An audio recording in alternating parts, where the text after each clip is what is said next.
So You Wes, must have got what's going on, buddy. I see you got some footage from Scott. hmm yeah, he sent me that yesterday or the day before. As you can see, I wasn't very safe this weekend. Well, that's what kind of, when I talked to you today, that's what would be a good topic. And then as soon as I got off the phone with you, I said that would be a good topic. Yeah, yeah, The main thing you hear people say too, in really any emergency, the first thing people say is don't panic, try to keep calm. Yeah, I think that's easier said than done depending on what it is or what that emergency is. But I know in most cases, a cool head prevails. So tell us what happened to you. What happened this weekend? um, well, I was fishing the Catawba River between Watery, where there's a couple tiny reservoirs above Watery, Stumpy Pond and Fishing Creek, but between Watery and Lake Wiley, you got the longest stretch of Catawba River without a lake. It's like 37 miles of river. And some friends of mine on Facebook, they catch some good fish down South Carolina between Watery and Wiley on the Catawba. And I picked out a spot, went and fished it, and the place I put in was deep. So the current wasn't that noticeable. So after I'd launched my kayak and got several hundred yards downriver and realized once it got shallow, I realized I was in some rapids and I was in some heavy current. Ended up helping out a couple. They had flipped their kayak and lost a Yeti cooler and lost a bunch of gear and stuff. And they were on an island. They waved me down and asked me if they knew where they could get out. And I had already looked at Google Maps and found a park. When I initially found out that I shouldn't have been there, when I seen that the current was heavy, I pulled out my phone, looked at Google Maps, and I found the closest place to get out because it was nothing but bluff banks and thick woods. Found a park, and I was like, it was like 2.5 miles from where I put in, and I was like, heck with it, I'll just walk back and drive my truck down there and pick my kayak and everything up. Well, I ended up finding this couple that was stranded on an island about, I don't know, an eighth of a mile from that park, and they didn't know where to go. And I was like, since I'd already looked on my phone, I knew I was getting out at that park, and I figured that's probably what they were looking for. It's their first time there. So I told them to follow me, and I left the island, and there was a log laying in the water. I could barely get around it. I finally got around it, and I took off down the river, and I turned around and looked, and they weren't behind me. So I thought I saw an eddy. I paddled over to the eddy. Well, it turns out it was a high flow area as well, and it took me under that tree, and yeah, swept my kayak right out from under me. Lost my pedal drive. Lost some other gear. It's just one of those things. I think that we get, I have a lot of experience kayak fishing. I've been kayak fishing since 2008. I haven't done a whole lot of fishing in heavy current other than the ocean, leaving out of like Merle's Inlet, the jetties. I've gotten in trouble out there before too, several times. You'd think I would learn, but I think the longer we do something, you were talking about, how, being, don't panic. Well, I think it's just as bad to be at the opposite end of that too, and not be concerned enough, and I think that was my situation. I was never worried about my safety. I was never concerned. It was like nothing new to me. I kind of had that mentality, and that's what'll get you killed is when you think that, there's nothing that you can't handle, and you kind of become, what's the word? Where Paranoid? you feel like, no, you feel like you've done it all, and there's a word for that. But yeah, I feel I catch myself having that mindset sometimes, and I try not to have that. It's that can be dangerous. You don't ever want to think that you're too experienced to, die out there or get hurt. It's a little easier to respect the ocean. You know, it kind of demands respect. You know what I mean? Yeah. Well, Mike Bradford just sent me a message. He was going to get on here with us tonight, but Mike sent me a message that says his account is restricted for 21 days for not following community standards. So, anyway, yeah, That's Facebook though. Yeah, This isn't Facebook. This is StreamYard. yeah, but he tries to he can't get on his Facebook account to click on your Yeah. page. All he needs is Messenger. Oh, I don't know. Might be able to send him the link through text message. If you want me to send it. If he wants to get on, I'll get him on. Well, no, he was just going to watch the show tonight. Mike gets up at 3:00 every morning, so he's usually in bed by a little bit after 8 or 8:30. Okay. But yeah, and since I'm trying this saltwater thing, one of my concerns is, I'm thinking about I ordered a hard top for my boat, so I'm gonna put a hard top on it, with rocket launchers and all that good stuff. That'd be awesome, dude. But it's like even with radar, if I'm not getting a signal, I got radar on the boat and I see a storm coming. How do you know how bad is that? Just rain? Is it going to be wind, or is it going to be enough to turn the ocean up where you need to hurry up and get everything in and run back towards shore, or do you need to go out further and just try to get away from it? Or how bad is it going to make the sea? Or if you're out there and you went out there in half to 1 footers, and then all of a sudden it gets up to 3 footers at 4 or 5 seconds apart. There's just so many variables out there in the ocean that you have to watch out for. Like I said, I'm not really big on going out 50 or 60 miles. I may later on. I think I need to I know I need to learn a lot bit more about the ocean, and where we're talking about, what your boat can stand. Mm-hmm. But I have read a lot of the posts. Most of the time, your boat can take more than you can. I can handle more than we can. Yeah, and I've heard that especially about Grady's, contenders, yellowfins, sea hunt. You just don't want to lose power. Yeah. That's when you lose power. That's when the bigger the boat, the better off you are, because you got a smaller boat. You might be able to take one over the side. That second one's probably going to take you out. You're going to capsize. Yeah. If you're in a 35 footer, you're going to be able to withstand the seas without power longer. As long as you got power, as long as you got reliable power, but you've seen it time and time again, these videos of these guys launching out from these breakers, and they're hitting these breakers, and it's kind of sending them airborne, and they're kind of coming down, and it's kind of, as they land, their engine fails. And that's when they're sitting ducks. That's when they get rolled, and they look like a boogie board coming in on the waves. I mean, that's the main thing, is just don't lose power. As long as you don't lose power, you're working that throttle, you know how to work the waves. Or, if you don't know how to work the waves, you'll find out real quick. You're getting some snot out there and have to go for, 3, 4, 5, 6 hours to get back in after being out there 50 miles and having to do 10 miles an hour on the way back because the seas are so bad, and,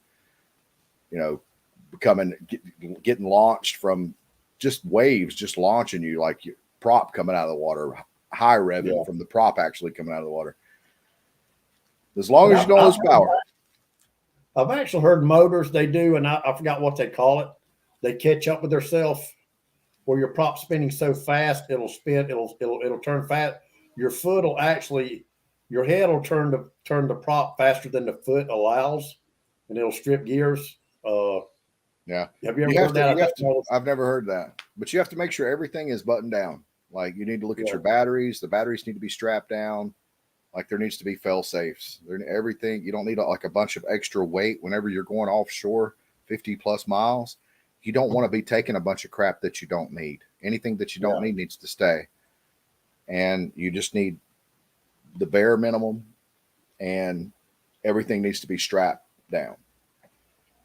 Well, like me and Scott was talking to, I think my boat did. We had some 2 footers out there right at 2 footers, and they were roughly 7, some of them 7, 8, maybe 10 seconds apart.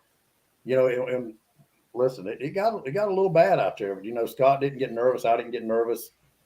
But, I'm still with Mike Bradford on that one. 50 or 60 miles in a boat my size, I'm not going to do it. And the reason being is, like Mike, who was it? What did Peter Malick say? A boat's designed not so much to get you out there, but to get your ass back. Yeah. You know, and even with big boats, you can take like, you know, my buddy Kelly, he's got a 35-foot Triton. We went out last year about 75 miles, I think. And coming back, it was fine going after coming back. We got the shit beat out of us. 3-footers at 5 seconds apart. We were fine. We were safe. We could only run about 25 miles an hour, and every 3 seconds or 4 seconds, it was bam, bam. And I mean, and I was in a beanbag, and it was still brutal. So, you know, I mean, unless you're in a fucking ship or a cargo carrier or something, them kind of seas, you might be safe in the boat, but be ready to get your, you know, it's going to beat your ass. Yeah. But yeah, I've got it's a whole new, it's going to be a whole new learning experience for me, but yeah, I'm excited. You know, I went ahead and there again, do the math, you know, at the end of the day, everything's about money. It's a whole lot cheaper for me. I found a place at Cricket Cove Marina, which is in Cherry Grove. It's actually the closest marina to Little River Inlet. It's about 1.5 miles, I think. It's just under 2 miles. And boom, you're at the inlet. $350 a month. It's unlimited. They take the boat, and that's dry storage. I can call them. She said just usually give them 15 to 30-minute notice. Hey, I'm coming. Boat will be in the water. Check the gas. They'll top it off with gas. I've got a bill. You know, I run a credit account there. You know, if you want ice, ask them. They'll put ice in the boat for you. Give them a tip. They'll wash the boat down for you, flush your motor. $350 a month, and then I think it was $40 if I want to leave the trailer down there. That's a no-brainer. You know, you can spend $500-600 if you spend one hub. Put a spindle on you. You know, just the wear and tear on a trailer, wear and tear on your truck, the gas. You know, and you don't have to load and unload nothing. When you get off the boat, hey, I'm done. They look, I'm done. They take care of the boat. So you know that's good. That's a big thing. That's a big thing for me. I think it's pretty cool. Now I've got a place I can leave my boat at the ocean. You know, a lot of people. I mean, I do recommend you get a life raft if you plan on doing it. If you plan on doing some offshore fishing, I'm talking, you know, out there, then you need a life raft. Yeah. You need to contact Drew Rankin. I gave him a $2,500 life raft, a Coastal Commando. See if he still got it. See if you can get that from him, because it doesn't look like he's going to use it. Yeah, me and Perry had a good time. I think, you know, and like Scott said, he was new to that too. You know, he fishes the creeks down there, but you know, I mean, it was a learning experience. I learned a lot about an EPIRB. You know, that's still kind of, it's crazy when you can press a button like that. And there again, I said it last week, we were talking about it. It's amazing that when you push that button, that you got that kind of people that will come help you. You know, because that could have been a life or death emergency for me or Scott. We could have been sank. We could have been floating. One of us could have been hurt. You know what I'm saying? They had a helicopter there 50 miles, and they were a little over 50 miles from us, and the helicopter was circling us less than 30 minutes later. You know, so. Drift sock. We need to, you know, in a perfect world, everybody, you know, would all have our PFDs on all the time and be wearing kill switches. But, you know, if you're not going to have your PFD on and your kill switch and everything hooked up, then I think that you need to at least have that stuff on the ready for, you know, if you do get in some weather, some situations, you can have it, and have your drift sock or your sea anchor. We call it a sea anchor. It's drift sock. You know, that's going to, if you lose power, you throw that bad boy out, it's going to keep your bow pointed toward the waves. It's going to keep you alive. Have that where you know where it's at and where you can get to it quickly. And yeah, man, just send it. You know, I mean, I did it for years, 50, 60, 70, 80, 90, 100 miles offshore. And my little 1903, I did it like all the time.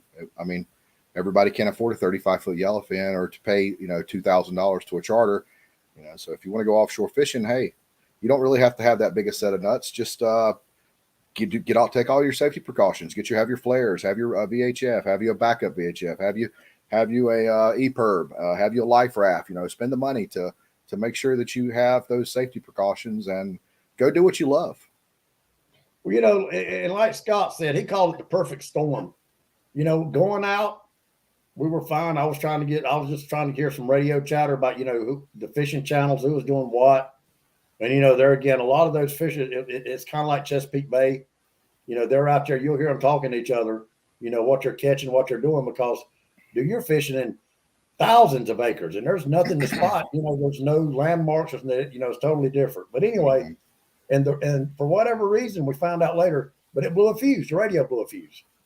So at the time, that's the only reason I said, well, I'm going to get this thing out just to make sure it's working. You know what I'm saying? Yeah. So at the end of the day, if the radio hadn't went out, they would have called me. If I would have checked that thing, they would have called me. I could have said, yes, this is Wesley Rose, PDF, my number, whatever's on that EPIRB. Yes, we sent that by accident. We're fine. Saved them a lot of trouble. Over $5,000 in fuel is what they spent coming up there in the helicopter in that boat. Mm-hmm. So, there again, didn't have no radios. And then I did that by mistake. So, and like Scott said, that's the perfect storm. So if you think back about it, a $3 fuse could have saved a lot of time. Mm-hmm. That's why I always say in a boat, people talk about I spend this money on this and that. I'll spend money on a boat. I want everything to work on the boat. And that's the reason why. Like I said, that's a brass. Can I let you borrow my boat? Huh? Can I let you borrow my boat? But $280, most of $300 radio, new antenna, everything is new that I've had to do to that boat, and it's Wes would have the trophy looking right. But JR, since y'all on here, I'm gonna be trying this, and while Scott's on here, I've seen a couple of different ways to do this, and I don't know, do you ever watch a video? And these girls are awesome. They're called the Gale Force twins. No. You ever heard of them? Nope. Okay. They were talking about planer boards, and me and Scott was using these. Oh, those are planers, not planer boards. Or planers. Well, my inline says a planer board. Inline planer. Does it say board on it? It says inline planer board. Okay. So I just thought they were inline planers. I didn't realize they were called boards. Okay, my stand corrected. Well, anyway, so Scott, and I didn't get a chance to watch him because I was doing the boat. We were trolling, so I was driving the boat. Scott was letting off, I think it had 250-pound test, and he was letting the planer board out and then tying it off to a cleat. Yeah. And then putting his bait on it, something with a rubber band. I don't remember. I didn't get to watch him. But on this particular board, this is a 2-inch board. Yes. Now, I was watching a lot of videos where people actually just use this straight to the rod. They don't tie it off or cleat it. The small ones, yeah. Yeah. So from my understanding is with this board, I put my swivel here, and this goes back to my main line. Okay, and then I clip whatever bait I'm going to run with my swivel here, and then it goes out this way. So when a fish hits it, it straightens it out. So then you're not fighting the board no more. And then I've seen some people rigging one like the Gale Force twins. They did it with a bridle where they hooked this end to the inside leader of the bridle, and then they hooked the other one to the other end of the bridle, and then from the bridle they had their bait out there, and it was the same thing. And then of course when it trips, then this is staying in the middle of the bridle. No, it doesn't trip when a fish hits it. You have to trip it. Only reason you trip is to get it back in, or if you're running it in line on your rod, which most people don't. Now, one that size you could get away with, but you'd have to have a pretty stout broomstickish rod to be pulling that. But the only time you ever trip it is to get it to come back in for you easily. But I mean, if you're using this and straight to your rod without an extra line, if you tie this straight to your rod, if you're tying it straight to your rod, you're going to have to give it a good pop to trip it. Well, from what they're saying, it's when a fish hits it. If a big fish hits it, it straightens it out like that. Yeah, if you're running it inline to your rod and reel, yes.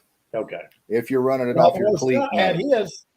But now the way Scott was doing his, they said you never retrieve that. You leave it out there all the time. You leave it out there. Fish, just add another swivel on. Right, and slide it down. Yeah. Yeah. And it'll go all the way down. And when it hits, it pops the rubber band, and the planer actually never trips. It continues to stay down.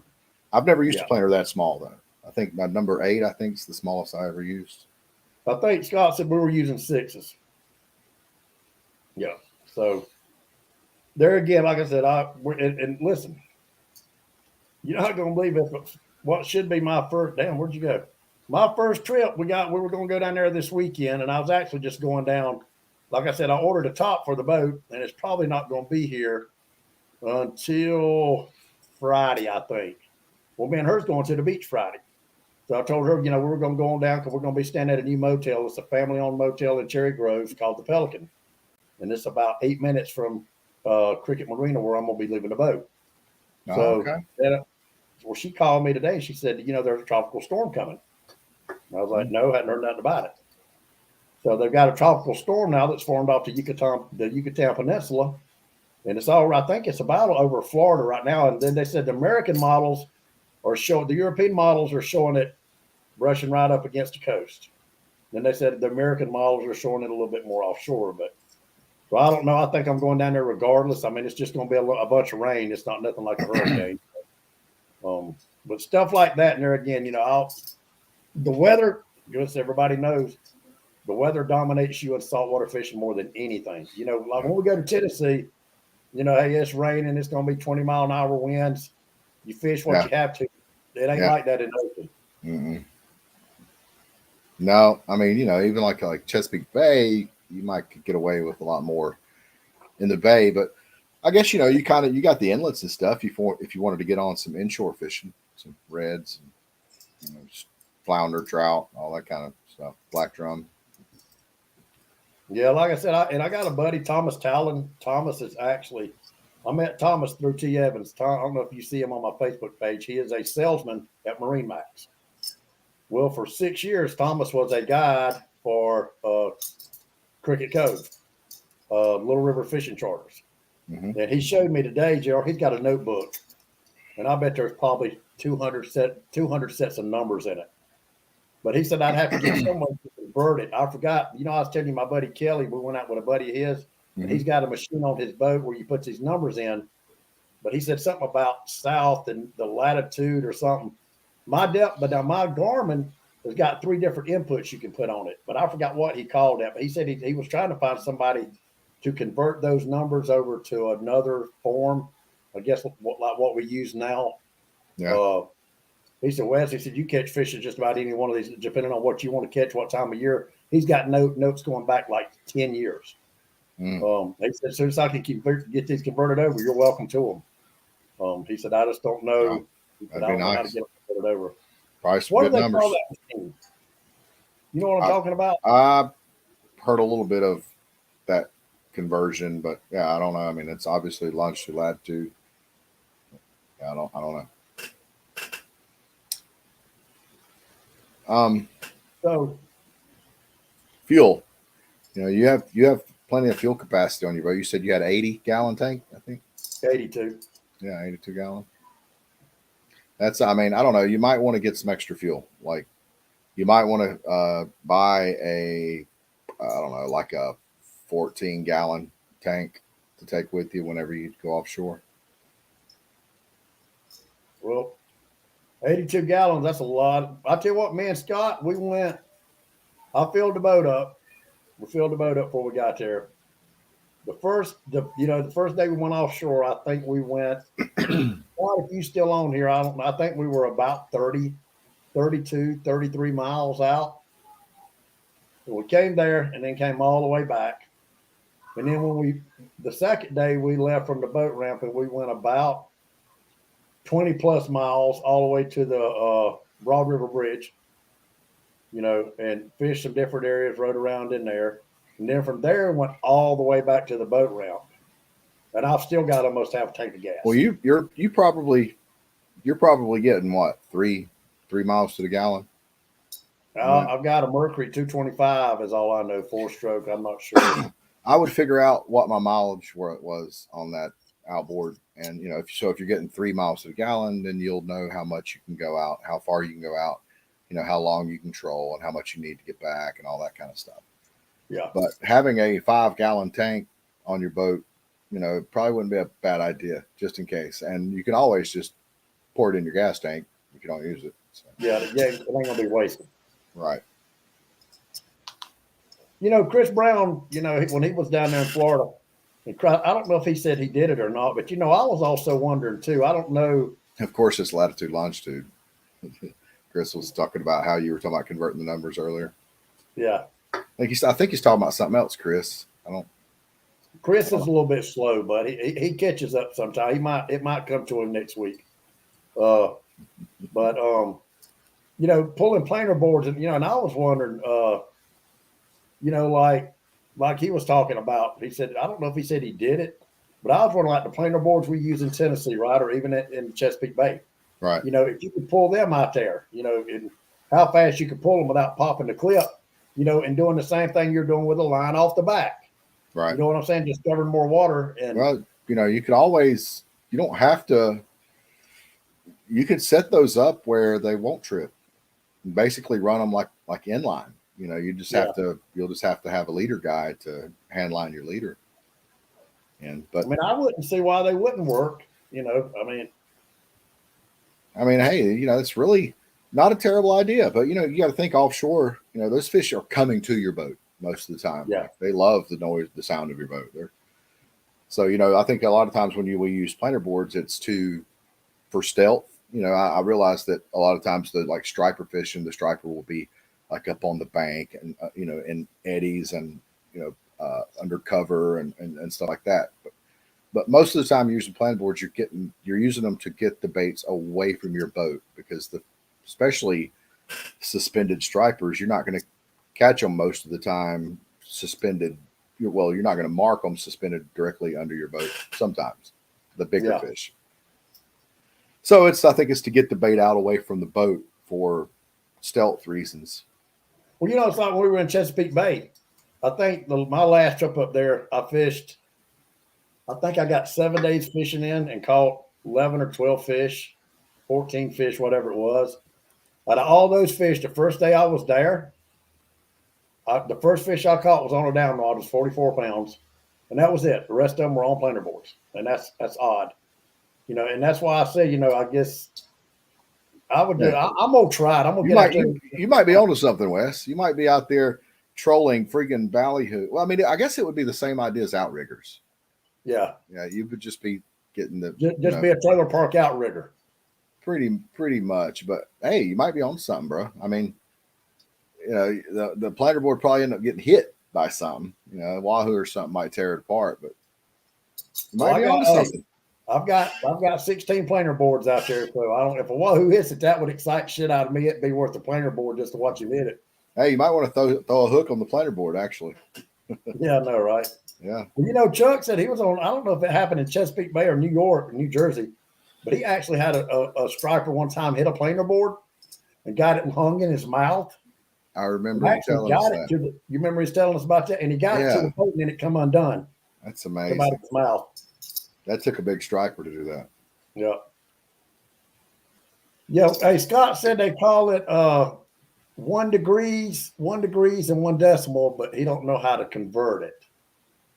Is that what you call the Dewey Decimal System? I don't know. I know Jay. I know he said y'all think Kelly's got a thing on his boat, and he actually bought it just because a lot of the older guys, some of the spots, they still use that particular machine for those numbers. Because I remember Jack when we was on the boat. I said, Jack, you might want to keep that book closed. Because I'm gonna be honest with you. I said I might have to screenshot some of them numbers, much fish you catch. He laughed. He said, you can screenshot all you want to, brother, unless you want to get $5,000 for whatever that was he called that machine to read these numbers. Because you put these numbers in your depth finder, he said, you liable to be on the other side of Spain. That reminds me, Scott, those Tika live bait rods that I sold. I knew when I bought those rods, they were big for people were buying them for king fishing, king mackerel fishing, live bait. And matter of fact, the guy that bought them, that's what he bought them for, was to fish for king mackerel. Thought that was cool. Mike Bradford, I don't have outriggers. I'm just starting in this. You can get some outriggers pretty cheap. Mike Bradford's just like damn Shane Houghton. Every time I buy something, everybody's always want to tell me how to spend my damn money. I think that Shane's more knowledgeable inshore than Mike, but I think Mike is more knowledgeable offshore fishing than Shane or any of us. No, I get when I put that tower on there, I could put some outriggers on it. Yeah, I mean, heck, I ran outriggers on my boat, dude.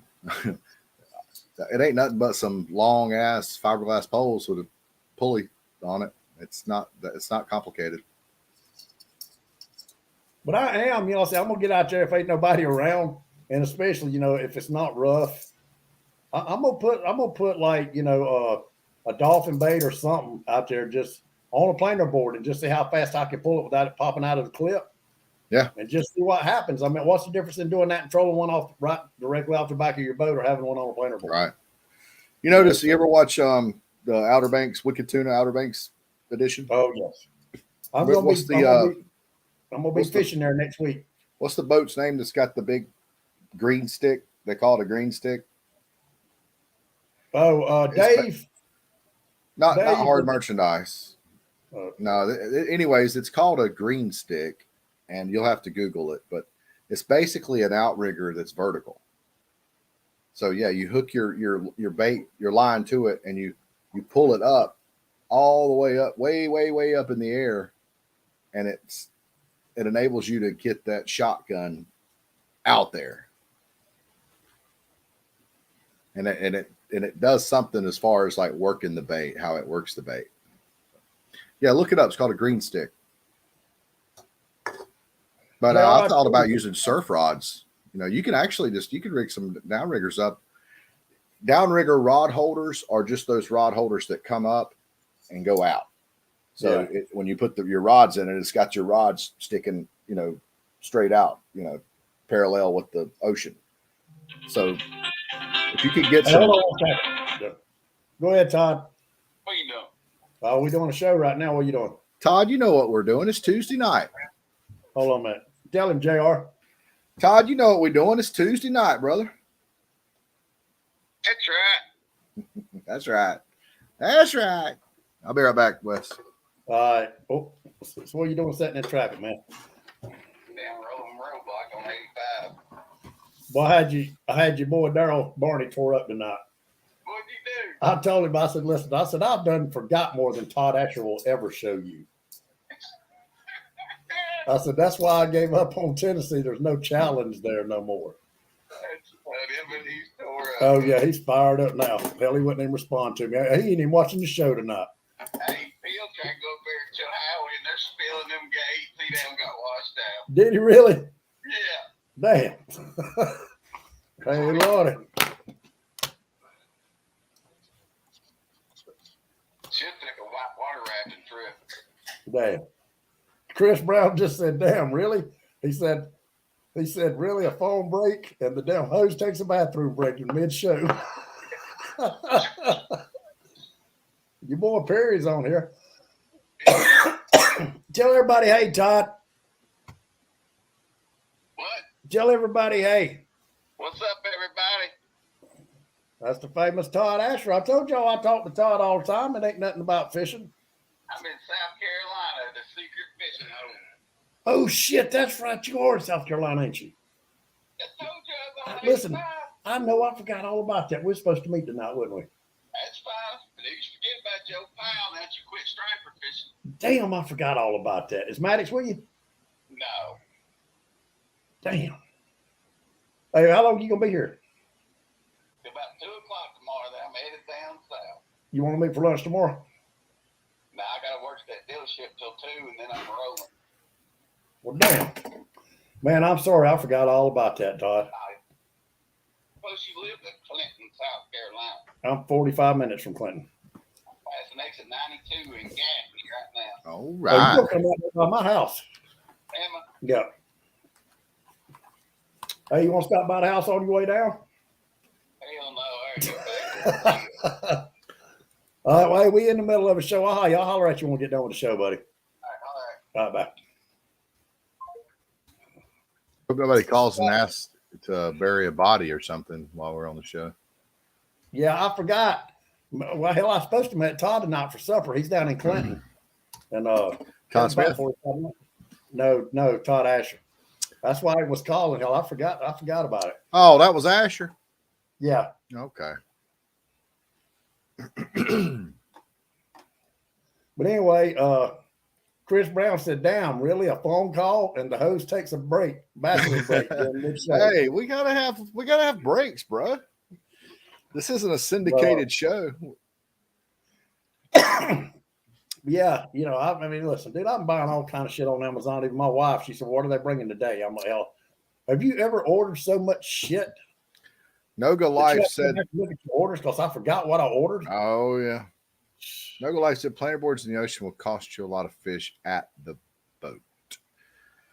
I mean, I don't know. I mean, you know, if you got a good leader, man, if you got somebody that's handy on the leader, you know, hand lining it, you know, maybe not. You know, you got, you know, What kind of planer board is he? Is he talking about the metal planer boards, like inline planer boards, or regular planer boards? I don't know. I'm assuming I thought it, if he's been watching, then he's probably referring to actual planer boards like we use. Like we use. Who is Noga? I see Noga Life. Is that it? Is that Yeah, Noga Life. I guess so. Yeah. I don't know. Who are you, Noga Life? They looks like they're holding a catfish. So yeah, that's my peoples. Oh, okay. That's your Peoples. peoples. Yeah. But yeah, like I said, I mean, you know, and then like I told my wife, it's, you know, it ain't gonna be just every time. You know, we can take off one Friday and say, "Hey, let's go to the beach." We'll go down there and just get in a boat and go ride up the Intercoastal, eat, you know, hang out in the Intercoastal and everything. You know, it ain't gonna be about fishing every day. It's just something totally different. It's different in Tennessee, and I still love Tennessee. I'm still gonna fish Tennessee. You know, I just want to do something different. You know. Well, you know, be a trophy catfisherman. And you know, and if I like it, I may get a bigger boat. I was looking at some Tritons today and some Sea Hunts, you know, just in case. I mean, Trophy catfisherman. That's the only graph you'll need if you're a trophy catfisherman, right there, baby. dang. What years? When was that thing, James? Was that like early 70s, late 70s? This is. I'm gonna say this is late 70s. Yeah. You just turn it on. You just turn it on, and it says, "Danger, danger, Will Robinson." No. Damn. But yeah, it's it come off of a 1979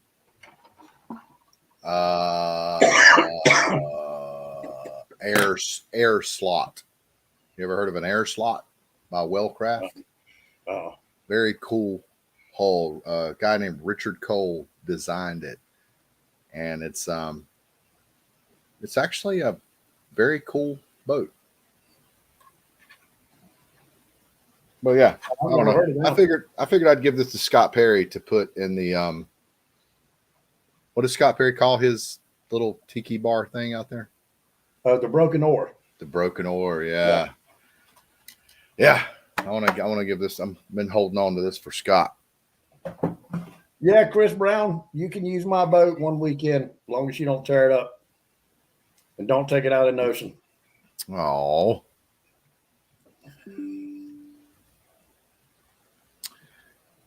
Wesley Rose wishes he'd drop. I'll tell you, I like a Parker, and I really wanted one, but for what I'm planning to do now, Parker would beat the shit out of you in the ocean. I mean, they were good. I heard they were real good for Chesapeake Bay, but they're not really far rough water.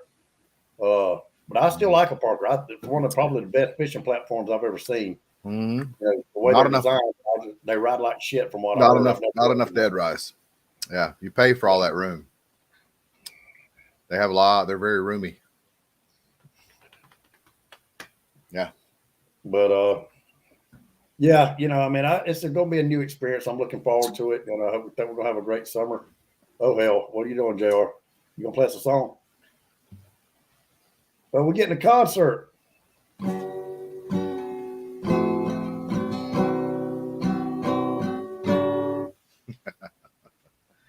Little Tyler Perry, not Tyler Perry. Tyler. Is that guitar even in tune? Go to E. No, Go to E, not. JR.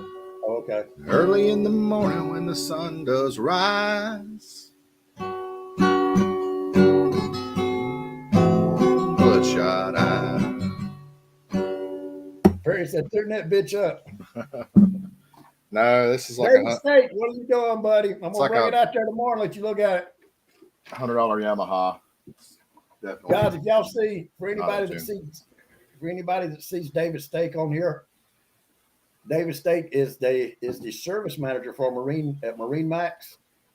Listen, I'll tell you, years ago, I really had a big misconception about that place. I thought it was just where a bunch of rich white people bought boats. Um, you know, a bunch of stuck up assholes. Those are some of the best people you will ever meet in your life out there. I've got like 5 friends out there. Let's see, Jill Tangerini, you know, her and Lori's good friends now. Thomas Talon, T. Evans, David Stake, another young cat that works on my boat. I can't even think of his name right now. Yeah, they're just really good people, and they're like a big family out there. They do good work. So sometimes you need to, that was one of those things where it taught me a lesson. Know about something, learn it before you judge it. Marine Max is an awesome place, awesome staff out there. They're just all great people.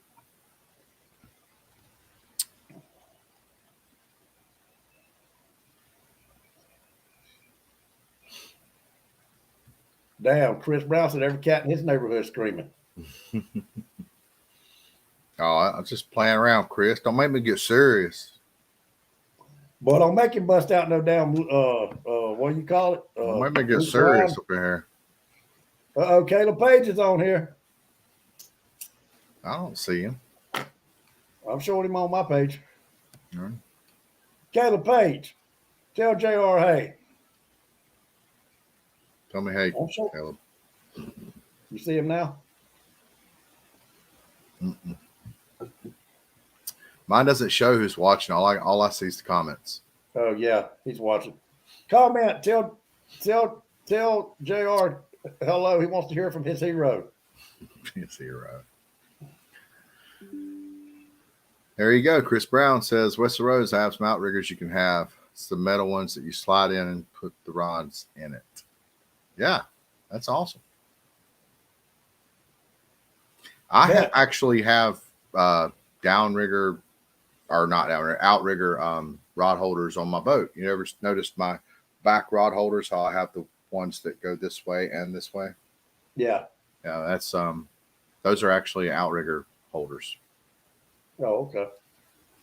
Well, JR, you always liking to give fishing stuff away. But I notice you ain't giving none of that shit away that's behind you. What all you got behind you? What we looking at there? That's just this is just tiger rods, and I just I took the blue paper down, and the black paper was kind of ugly, so I just wanted to throw some rods back there just to kind of make it look a little better. This is a very interesting reel here. This is I'm a big fan of Tika. This is a Tika Star Drag reel, and it's called a Sea Wave. That's a pretty reel. It's a Star Drag reel. This is the most powerful Star Drag reel in the world. It's a Tika Sea Wave. This thing, I think it has 60 pounds of drag, and it's a Star Drag. Oh, that's pretty real. It's a beast of a reel. As you can see, it has the reel clamp. Got a pretty decently loud clicker on it. Now, is that a pin reel there? Which one? No, I'm sorry, a pin rod. Is that a pin rod or is that a tiger rod it's on? This is the tiger rod. Oh, okay. I thought I seen some black there. So all of those are tiger rods? This Ugly Stick Tiger Light. Yeah. Yeah, all these are tiger rods except for I got a Tika spinning rod for my Quantum Cabos. They're on Tikas. And I have an Okiaya roller rod, slick butt, for my pin 30 wide international. And, but listen, I'll tell you, this saltwater thing is I'm real excited about it. Like I said, me and Scott had a blast. Learn a lot. And I learned, I know where the boat ramps are. Our boat ramp is down there that I can use. That inlet down there is Port Royal Inlet's really wide. Places where to fish. There again, there's we went out to the Betsy Ross Reef, but there was other boats out there that were bottom fishing. I couldn't really tell if they were catching anything or not. We didn't get that close to them. We caught a bunch of shark. And there again, we had a blast. I learned something new, but it wasn't just about going down there to catch fish, which would have been nice. But You know, and then when we were fishing on the other side of Broad River Bridge, there was a couple other boats out there doing the same thing we were doing, and we didn't see them catching nothing. I like So that. sometimes, yeah, at least that lets me know that, you know, we wasn't doing nothing wrong. It wasn't just us. That fish has got to be there for you to even have a chance to catch them, or they got to want to bite if they're there for you to have a chance to catch them. So Yeah. fishing. Yeah. Broad River Bridge. That sounds like something needs to be in a country song. Way down yonder on the Broad River Bridge. Damn. Hey, but I tell you, it's beautiful. But we went, you know, when we're going out, you know, if you look over to your right, you know, we went right by Paris Island. Yeah. And I messaged Drew, you know, I sent him a picture of it. I said, I was thinking about you when we seen this. And he said, that's a fucking shithole. Don't send me that picture no more. Yeah. Camp Lejeune. So, JR, not this coming weekend, but the following weekend. No, wait a minute. This coming weekend, me and Lori's going to the beach. We'll be there Friday and Saturday. And then when I come back in Sunday, I've got to turn around again, and I'm leaving to go to Wilmington, North Carolina. I think we're going to be staying. We're not too far. We're going to be going out of the Outer Banks. We're going to be going out of Oregon Inlet. Oh, that's my spot.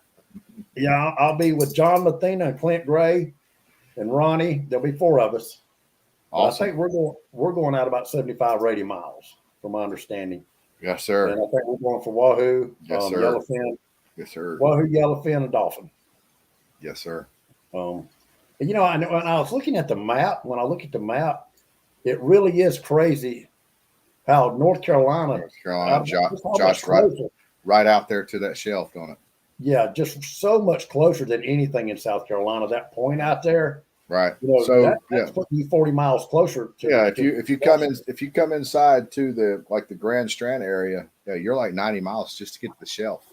Yeah, you know. So you guys are going out, 70 miles, and you're already 20 miles from the shelf. So you're going out you're getting out there to some good fishing. 500, 600 up to 1,000, 1,200 feet deep of water. Yeah, see, that's good fishing out there, buddy. That's where I want to go out there and like spend the night. I'd like to put a light out. Oh my God, I bet you could take a gaff and I bet you there'd be yellowfin, tuna, tail walking, and just squid. You could just take a gaff and just gaff fish and throw them on the deck. I mean, I swear I think it'd be like that if you stayed out there at night and put a light out. And then I don't know, we're probably going to do it probably at the first winter. Let's see. Maybe at the first of fall, maybe the middle of fall. We're going to go ahead. I think we're going to go to Cabo San Lucas. I want to catch a marlin too. That'll probably be my last bucket list fish.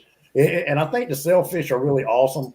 But I think a lot of people, to me, and this is just my opinion, why I really don't care about a sailfish a whole lot is, to me, all a sailfish is like a big kingfish with a big old dorsal fin on it.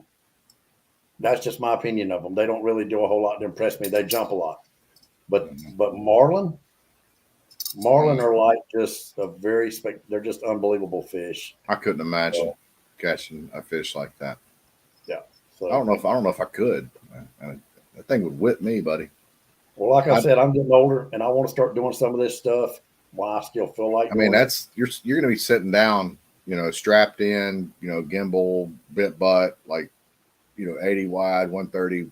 It's going to be like that. You're not going to be stand up gear fighting a giant marlin, 500-pound marlin. No. Yeah, you ain't going to be fighting them on stand up gear. You're not that tough. No, not at all. But I said it's salt water, and it's just a totally different world, and those fish, there again, we caught some 8 and 10 pound dolphin out there, the mahi on spinning rods when we were with Peter. Dude, those fish are just so fucking strong. They're just so strong. It's just totally different than freshwater fishing. And everything tastes better. I mean, I love crappie, but everything in salt just tastes better. It's just a totally different world, like night and day. And a lot more damn expensive. Yeah. I mean, that's why you stay the night out there. My only thing, I would love to stay the night out there, but I'd have to have somebody think about it. watching. Yeah, Well, yeah, of course. You gotta me. have a watch guy. Yeah, absolutely. Yeah. But think about how much money you would save if you got up at 3:30 in the morning, you went out there, you fished from daylight to dark, and then you slept in shifts and fished all night and then fished all day the next day. Oh my God, you would save so much money and just gas alone. Yeah. So you got me thinking about wanting to do that now. I mean, isn't your boat called it? No, it's an adventure. There's one called an overnighter too, right? That's what mine is, an overnighter adventure. Yeah. Hey, you got an overnighter, dude. I mean, that's kind of what it's for, right? Hey, I will say this. That he's got 5-inch. He just had the cushions has been redone in it too. But you talking about comfortable, man? That thing's comfortable as hell. I can get in there and lay down. It's like laying on my memory foam mattress in my bedroom. Oh yeah. And I don't get 2 or 3 naps in it. But well, hey, let's not forget about the big mighty blue catfish. Now, did you already forgot, hadn't you? no, we're going to the James River. Me, That's you, right. and Scott. That's right. That's right. Scott said he's going to get us one more to go. So. He said what? He said he's going to get us one more to go. There'll be 4 of us. Yeah. No, we're taking his boat, right? Or mine? I mean, we can flip a coin. I mean, we can take my boat. My boat's going to be the smallest of our 3 by far. Okay. As far as room, like 3's comfortable. Once you get 4, it's kind of Might start stepping on each other's toes. Yeah, you better one of us better kind of just stay out of the way. Yeah. But I mean, it's relaxed fishing. It's just all you're doing is anchoring and current, and one anchor snaps you taut, and you just throw out about 8 rods, and yeah, it's really nothing to it. So there's some big catfish up here. Yes, I mean the 50s are common. Even over 50s, 60 and 70s aren't uncommon at all. Like there's you got a much better chance of catching a 50+ pound blue in the James River than I think you do really anywhere in the country. I mean, I know Alabama Wheeler produces some big blues, and Lake Gas, and there's some other big blue destinations, but as far as the sheer numbers of 50+ pound fish, I don't think it's going to get better than the James anywhere in the country, really. Really?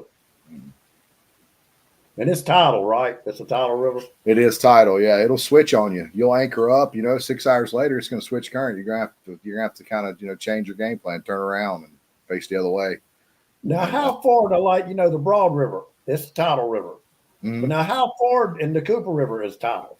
But now, how far inshore does that river have to go before the tide really does not interfere, where it's not really? I don't really think there's a limit.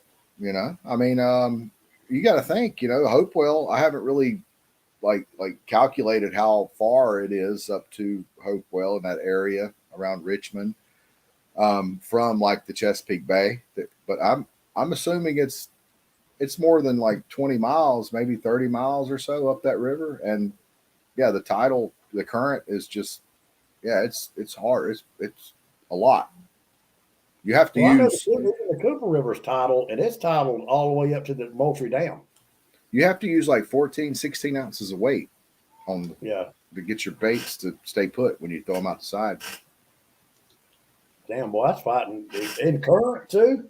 That right there's when you need it. Listen, I'll tell you something else. Scott had never used one, so he used mine. And he said he could tell a difference. There's a difference in a 2-speed reel like night and day, and I love low gear on mine. I mean, you can go from high gear, and when you put that thing in low, if your rod's not bent, it's like you're not winding nothing.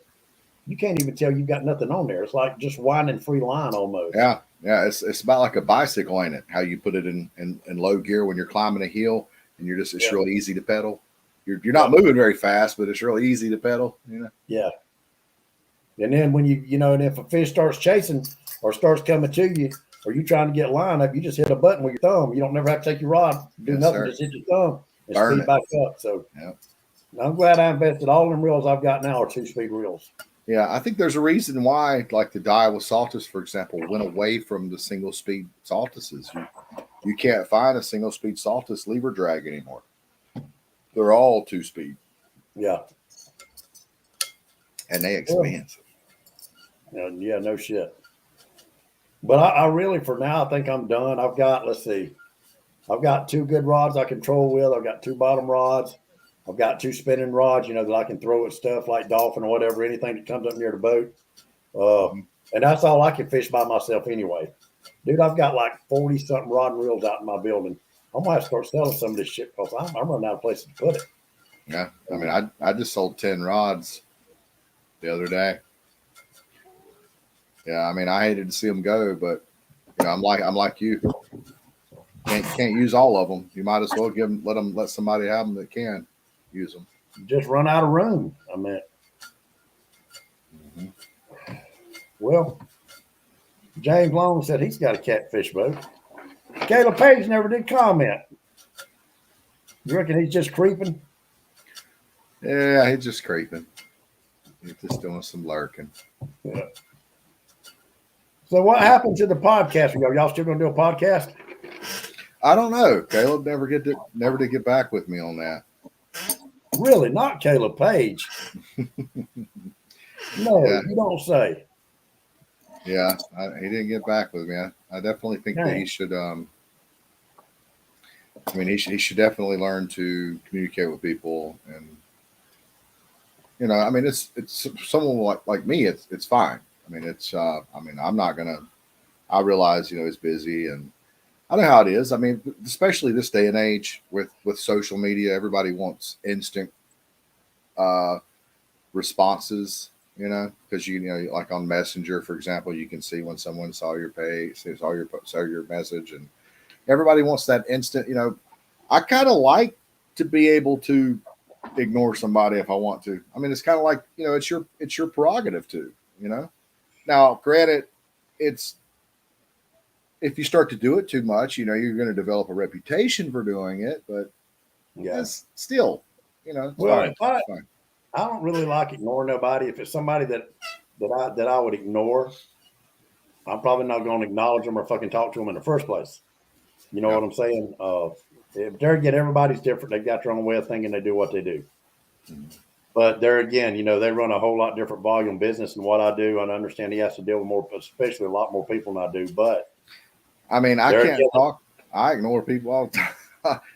There's people that has sent me messages that I never did respond to. I get it. We're all human. There again, my customers and I think I do okay to be. I'm a sole proprietor in my business. But you're rare. You're a rare individual, Wes. You're a very rare. I had a customer call me yesterday, and he said, and his name is Irvin Page, and I answered the phone. I said, "How you doing, Mr. Page?" And he said, "Oh, you remember me?" And I said, "I sure do, because every person that I put a job in for, and you can ask Lori, and I think I've got a little over 2,000 contacts in my phone, literally a phone book. The reason I do that is so when somebody calls me, I wouldn't remember their name, but their name comes up in my phone. So that, first of all, that gives them that impression. Hey, he remembers me. He remembers my job. Yeah, you called them by their name. I do that. Yeah. And he said, I figured I'd got your answering machine today. I said, but I don't have an answering machine. My phone stays on all the time. Yeah. I said, sometimes, if I'm in an attic or if I'm under a house, I don't take my phone with me. I tell people, call me back, leave me a voicemail, text me. I do return my calls, every one of them. I've never put nobody off. Every now and then I forgot something, and a lot of my customers, like when I'm fishing, how many times when we're fishing, I answer my phone. I don't cut my phone off when I'm fishing, because it could be a customer, something's under warranty, and I've got people on call. When I'm out of town, I can say, "Hey, Nate, go catch this call for me. It's under warranty, and I'm not there."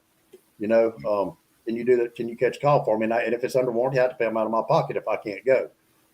I just think that's a good way to do business. I don't do, and anybody that knows me, out of everybody I do what I say I'm going to do. I always have. Since I learned to become a man about 15 years ago, I do what I say I'm going to do. If I don't like you, I'll tell you I don't like you. If I do like you, I'll tell you I like you, and I'll do anything in the world for you. Mm-hmm. But if I don't like you, fuck you. That's just the way I am. But like I said, every business is different. You know, I just don't like somebody that tells me they're going to do something or tells me to do something and then they don't follow through with it. That pisses me off. I don't give a fuck if you President Trump, Joe Biden, whoever you are.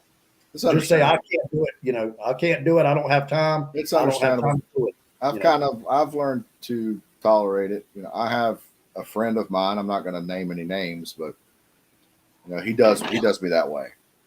You know, and I just, I mean, we're still friends. You know, if I were, you know, going by your school of thought, then I would have said, you know, F you a long time ago, and you know, we wouldn't be friends still. But I still value him as a friend. You know, even though he does do that. You know, and as far as like why people, because I don't do that. If I tell you I'm going to get back with you, you know, that's what I do. But if you know, if you tell me you're not going, if you're telling me you're going to get back with me and you don't, I try not to judge. It's just, Well, yeah, I do. you can get Well, back to me whenever you want, and if you don't want to, that's fine too. I'm not mad at you.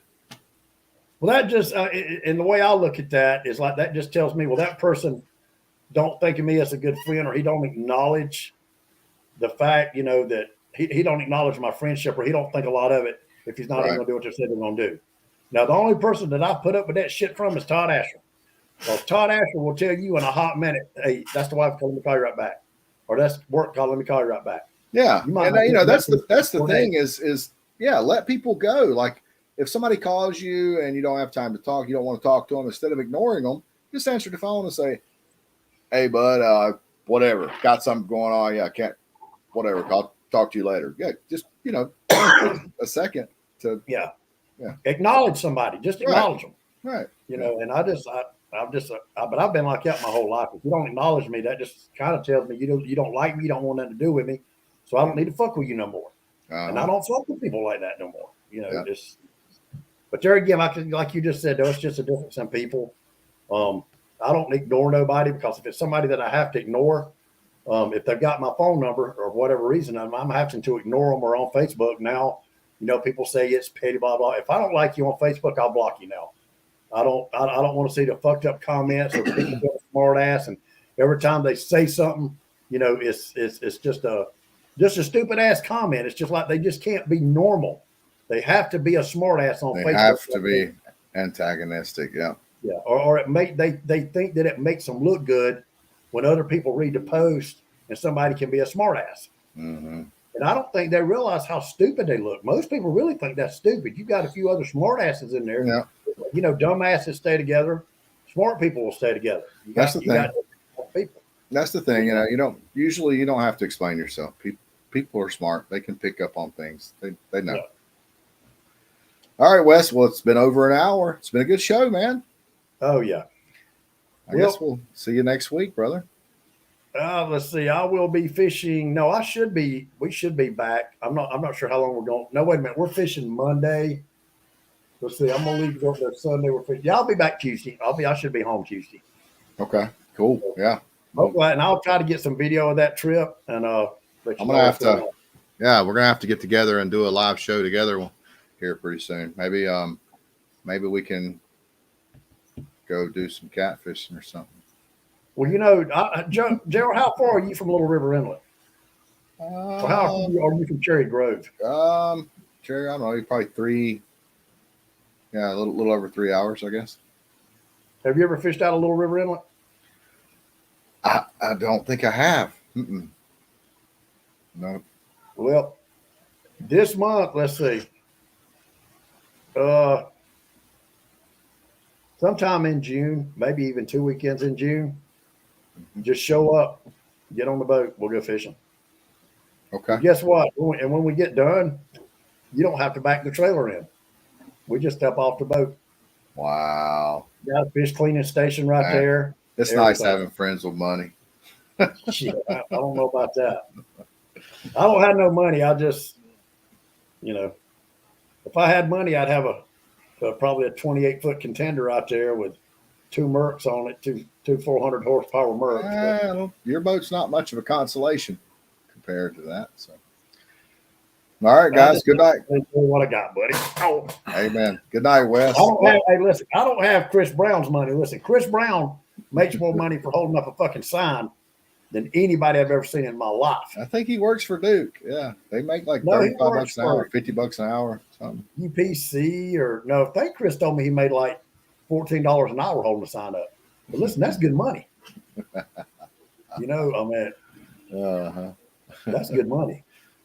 He got that skiff money. Shut up. What? Yeah, $14 an hour. Ain't that like minimum wage now? Yeah, he's holding up a sign, but that's what I said. That's good. All we got to do is stand out there and say, look, hold a sign up. It says slow. And then Yeah. well, after 5 minutes, you turn it around and it says stop. Chris, you gonna take that? You turn it around, it says slow. Then you turn around, it says stop. Yeah, I'll take that $14, $15 an hour all day. yeah. You got to wave at people too. Whenever somebody throws their hand up at you, you got to give them a. All right, Wes. Good night. Everybody, I'm just messing with Chris. I think he really makes about $17 an hour holding that sign up. He does good. Good night, guys. Thanks for coming by. Watching you. Why you want to get off quick tonight, man? We got 8 people watching. Man, They might not want us to go yet. I got some beers to drink and some food to eat. Oh, you can't drink beer and talk at the same time? Yeah, I mean, I'm ready to eat some. I got some Domino's pizza in there waiting on me. I'm ready to beat on my guitar a little bit. And stretch out. Dominoes. Are you kidding? Yeah, we having Domino's tonight. Damn.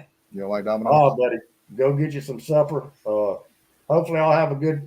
I'll try to get some video or something, maybe some pictures, and maybe we put. My next bucket list fish is a wahoo, so maybe I'll get to catch one this trip.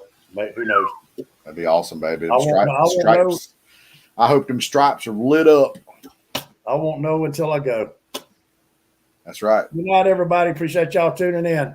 Good night. Love you, Wes. Love you.